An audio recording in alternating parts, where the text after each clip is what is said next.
Olá, quero deixar um versículo hoje para a nossa meditação no Evangelho de Marcos, capítulo 3, e o versículo primeiro a seguir, dos quais ele diz: E outra vez entrou na sinagoga, e ali estava um homem que tinha uma das mãos mirradas. O verso 2 ele diz: Estava observando se curariam no sábado para o acusarem.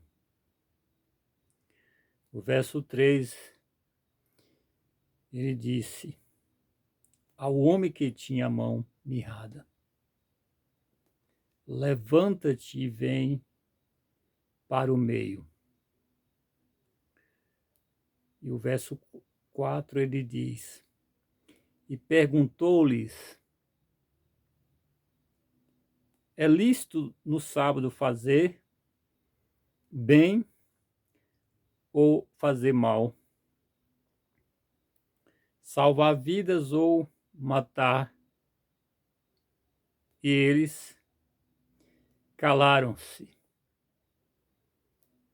E o versículo 5, ele diz: E olhando para eles em redor, com indignação, condoendo-se da dureza do seu coração, disse ao homem: Estende a mão. E ele a estendeu, e foi-lhe restituída a mão sã, como a outra. Então, irmão, meu amigo, e você que está assistindo esse vídeo, é uma passagem que trata da pessoa de Jesus Cristo. Quando ele estava no sábado em uma sinagoga dos judeus. E os judeus, pela escritura, é parente de Jesus.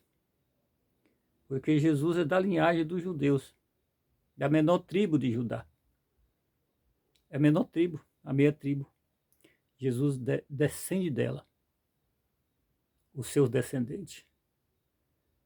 E depois disso ele é o Messias, o enviado aos judeus, principalmente, e aos gentios, que na verdade ele veio para o que era seu e os seus não o receberam. Quem eram os seus? Os judeus.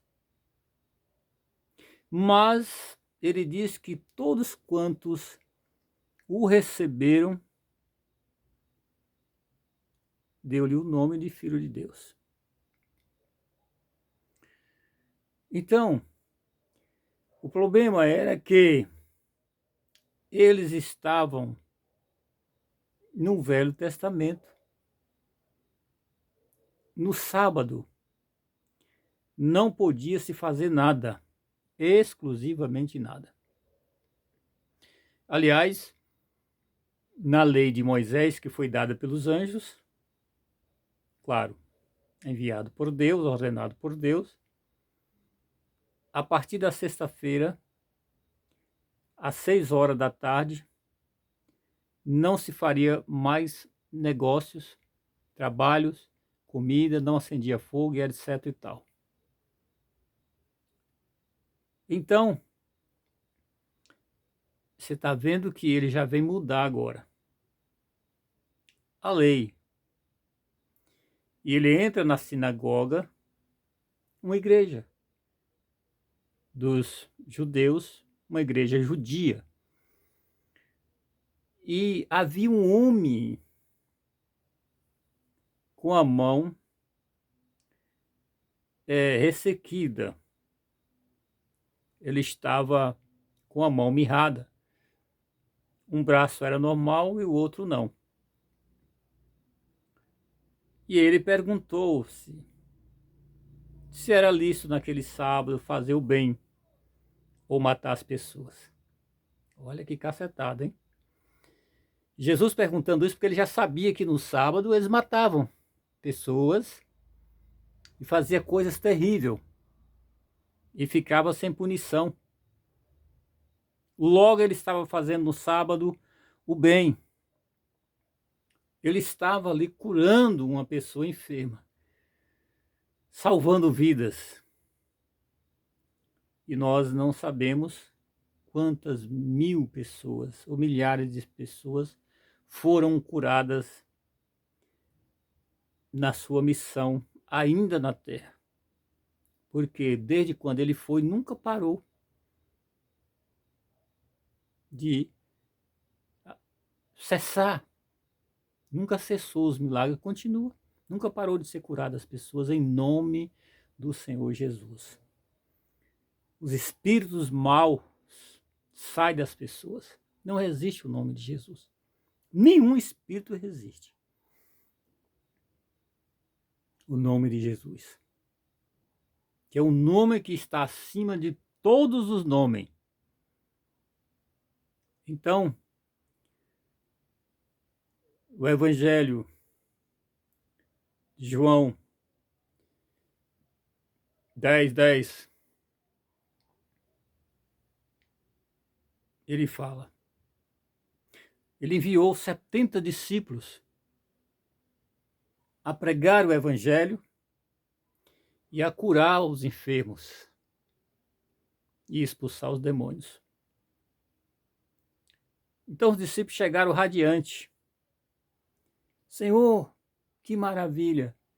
No teu nome os enfermos são curados, os demônios afugentam das pessoas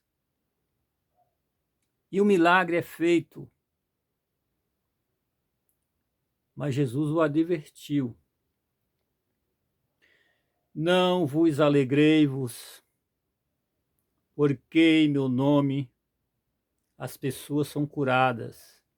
Os espíritos saem das pessoas. O mal vai embora.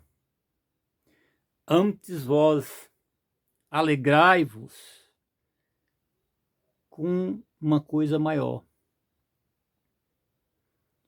Qual é a coisa maior? É que os vossos nomes estão arrolados nos céus. Estão escritos nos céus. Vocês receberam a salvação que ainda é maior do que um milagre desse. O fato de alguém ser curado de uma enfermidade no seu corpo, ou ser liberto de um espírito, não quer dizer que ele está salvo no mundo espiritual. Isso não condiz com a mesma coisa. Porque dos 10 leprosos que foram curados instantaneamente por Jesus Cristo, um só voltou para agradecer. Os outros 9 nunca mais veio cá. Recebeu a cura e não agradeceu. Então, uma coisa é ser curado, outra coisa é ser salvo. Quantas milhares de pessoas morreram, cristãos, morreram com enfermidades, mas que é salvo. Não podemos confundir uma coisa com a outra coisa. Então, por causa da lei velha, ainda há um conflito na terra nos dias de hoje, com as pessoas ainda que são tradicionais não sabendo escolher o seu segmento, guardando uma coisa que foi abolido. E essa situação, ela é bem clara atualmente. Foi por isso que Jesus disse: ora, o que importa é fazer o bem, não o mal. Em outras passagens ele disse: vocês, hipócritas, no sábado, se um animal de vocês caírem em um buraco, uma ovelha ou qualquer um dos seus animais, logo não vão salvá-los? E por que é tão hipócrita dessa maneira? O Filho do Homem é Senhor do sábado. Então, eles estavam preocupados com uma lei, um mandamento que Jesus havia abolido, colocando ele acima de Cristo. E nenhuma lei está acima dele. Apesar de que ele veio e se fez maldito, sendo prego ou pregado na cruz de madeira. Porque o Velho Testamento diz que maldito era todo aquele que fosse pregado na cruz de madeira. E ele, seguindo o que está na lei, se tornou maldito, sendo pregado na cruz de madeira. Porque a cruz não tem nenhum poder. Você sabe por que a cruz não tem poder? Porque a cruz, ela é cópia do homem com os braços abertos. Então, você é uma cruz. A cruz foi feita por nós, tiramos a medida do homem para fazer a cruz. Então, a cruz não tem nenhum poder. A cruz que tem poder é o ser humano na presença de Deus. Ele abrindo os braços, ele é uma cruz. Essa cruz tem poder quando ele está na presença de Deus. A essa o diabo tem medo. Mas da cruz de madeira, por que o diabo vai ter medo? Por quê? Se o homem é a verdadeira cruz, e a cruz de madeira é a cópia que foi tirada do homem, então logo ela não tem nenhum poder. E o poder de Deus não está em objetos. Apesar que quando o profeta, ou pregador, ou missionário, seja quem quer que seja, envia algo dele, ungido, para colocar sobre isso é segundo a fé da pessoa. Não é que aquele objeto tem poder nenhum. Nenhum objeto tem poder. Ele é um símbolo do poder. Como Eliseu mandou a sua capa para colocar sobre o jovem, que ele mesmo havia profetizado. Ele nasceu segundo a profecia que ele fez. Aquele casal não tinha filhos. E ele profetizou, disse: no ano que vem, eu venho, e a senhora estará com o filho nos braços. Era a única coisa que aquele casal de fazendeiro não tinha. Não tinha. Ou dizendo melhor, aquele cônjuge, eles tinham todos os benefícios para a sua sobrevivência. Era próspero, só não tinha filho, porque ambos, um ou outro, é estéril, não gerava filho. E Eliseu, vendo que ela não tinha falta de nada, nem ele, mandou o seu mordomo olhar e disse: olha, nada falta, eles são bens, são prósperos. Trabalha na fazenda deles e tem os seus bens. O que não tem é filho. Na saída que Eliseu todo ano dormia naquela casa. Eliseu falou: olha, o ano que vem a senhora estará com o filho nos braços. Aquela mulher ficou irradiante de alegria. E quando ele voltou, realmente o filho havia nascido um varão, um menino homem. Você está entendendo agora? Mas depois que esse jovem está adulto, acompanhando seu pai nos labores, no trabalho, na fazenda, na roça, no campo ali, ele sentiu uma enfermidade forte e faleceu. Uma dor de cabeça. E a mãe, revoltada, disse: eu não pedi nada a Deus, nem o profeta Eliseu. Eu vou atrás. E Eliseu estava a uma distância de 50 quilômetros. E ela informou por onde ele foi e mandou os seus funcionários na frente. E ela foi atrás também, abordou um jumentinho, montou. E quando os funcionários encontraram Eliseu, ela também chegou e partiu para Eliseu. Disse: pediste alguma coisa ao senhor? Eliseu disse: não. E por que depois sou Deus, através da profecia, Deus me toma meu filho e mata meu filho? Uma revolta pela morte, né? Não quero aqui, esse vídeo não dá para a gente falar sobre a morte. Ninguém gosta da morte. Deus não fez a imagem e semelhança dele para morrer. Foi uma escolha de Adão e Eva, como os seres que Deus criou. Tem livre arbítrio e ele não proíbe ninguém, ele avisa: não faça tal coisa, não faça isso e aquilo e etc. Porque se vocês fazerem, vão passar por isso e isso. Ele não obriga. Então a doença veio e matou o filho. E Eliseu, antes de chegar lá, enviou o seu mordomo com a capa dele. Disse: vá na minha frente que eu vou andando com ela. Ela não anda ligeiro como vocês. E lá, coloca essa capa sobre o defunto, o jovem. E ele foi. Chegando lá, colocou, mas o jovem não ressuscitou.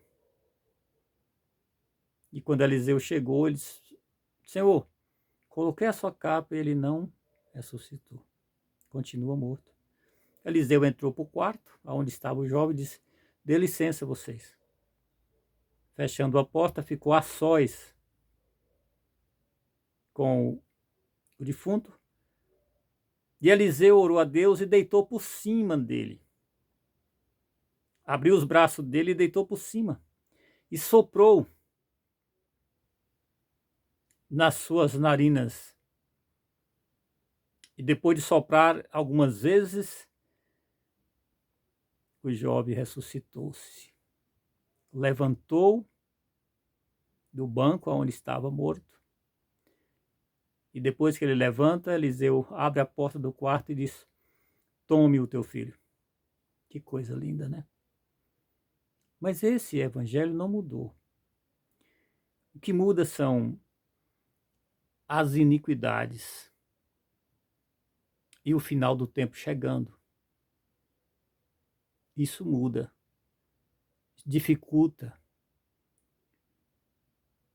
A incredulidade, a falta de fé, a apostasia, tudo isso cessa os milagres e as coisas de Deus. Mas passarão a terra e o mar. Mas disse Jesus: as minhas palavras não o passarão. Então, meu querido, meu amado, se nós crermos hoje, amanhã veremos os frutos da nossa crença. Que Deus nos abençoe grandemente.